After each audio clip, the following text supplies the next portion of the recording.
Well, Brad, you haven't been on an NHL deal for the last couple of years. You earned yourself one this year in the minors, and now you're back in the league. Did you think that you got to keep the dream alive? But did you think this is something that could ultimately come to fruition over the course of the last couple of years? You know what? I don't know if I necessarily thought it could happen, but I didn't want to roll over and die and give up on myself or, even just the guys in Bakersfield. I think as an older guy, I wanted to, keep pressing as a player and just keep working, and then that seemed to correlate into better results.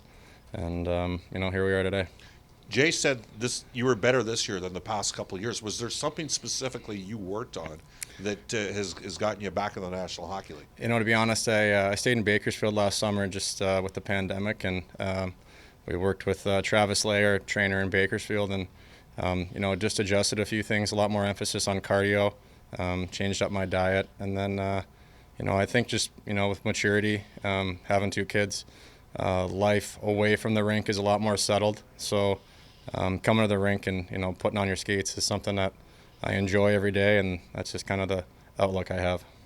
If you watch Bakersfield play and you watch the Oilers over the last 9 games, the Oilers look like you guys play. Have you had a Yeah. Is there something specific with how Jay and Dave Manson coach that sort of has you guys playing? Had you guys playing down there with a certain sort of style that's maybe translated to here as well? Yeah, I think there's a mix of detail and work ethic. I think the system that they have implemented, it kind of goes hand in hand here, and the Jay does a really good job of not leaving any detail unturned and communicating that to the rest of the guys in the room. So the game plan's very clear, and everyone knows what they're doing out there, and then the expectation is just to work. And like I said, you put those two together, it's a pretty good formula.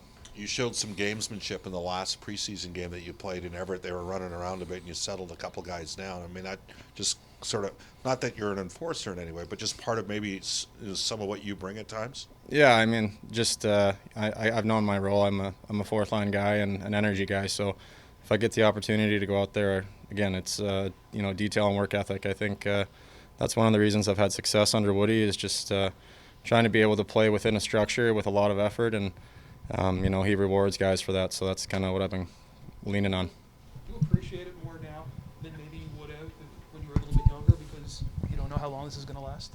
Yeah, I think the whole idea is just to enjoy it. Perspective has definitely changed. You got a young son that is already talking about hockey, so when you get to kind of share that moment with him, it's definitely changes your perspective and it makes it a lot more special.